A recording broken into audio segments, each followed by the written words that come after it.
At narito na naman ng mainit na balita mula sa mundo ng social media natin sa inyo ni Madam Chika.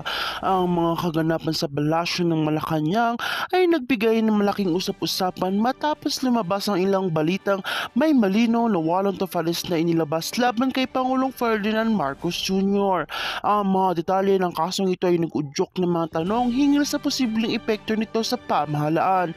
Ano nga ba ang mga susunod na hakbang at paano ito makakaapekto sa liderato ng bansa? Alamin natin ang buong kwento sa mga susunod.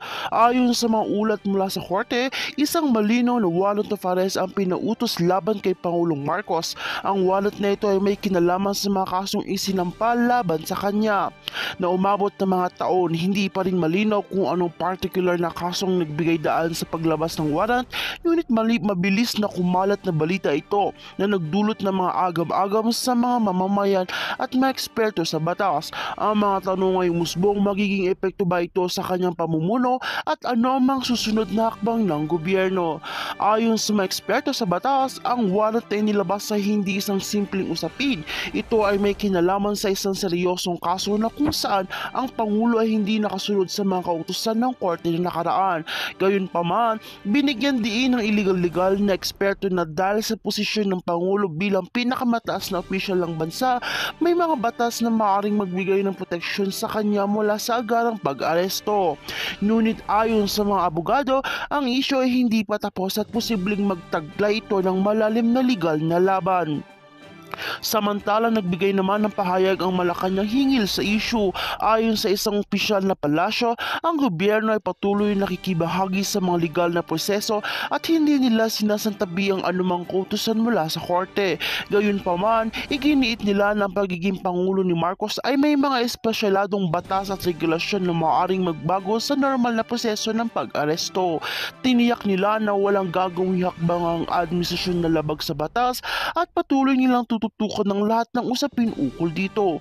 Nagbigay naman ng reaksyon ng ilang mga senador at mambabatas hinggil sa isyong ito.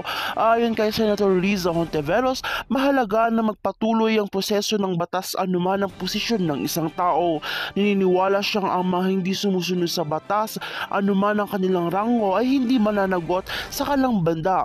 Sa Senador Amy Marcos, kapatid ng Pangulo, ay nagsabi na ang isyu ay isang malaking pagsubok sa politika ng bansa at isang uri ng paninira ng administrasyon. Ayon sa kanya, hindi dapat gawing dahilan upang magdulot ng kalituhan sa mga mamamayan. Ang mga mamamayan ay nahati sa isyong ito, may mga nagpakita ng suporta kay Pangulong Marcos at nagsasabing hindi siya dapat arestuhin, habang may mga nagpanukala na ito ay isang pagkakataon upang ipakita na walang sino mang kahit ang Pangulo ay nakakataas sa batas. Nagdulot ito ng debate sa mga social media kung saan ang mga pro at kontra sa administrasyon ay napalitan ng kanilang mga opinyon.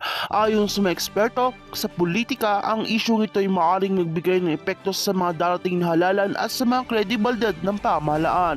Sa ngayon, patuloy pa rin ang mga legal na hakbang at paghanda sa mga susunod na araw ayon sa mga abogado. Maging mahalaga ang mga susunod na desisyon ng korte at ng mga kinukuhang ahensya upang malinawanan ang sitwasyon habang ang buong bansa ay nagmasid. Anong tanong ay nananatiling, makukulong nga ba si Pangulong Marcos o may mga hakbang na magpapabago sa lahat ng ito?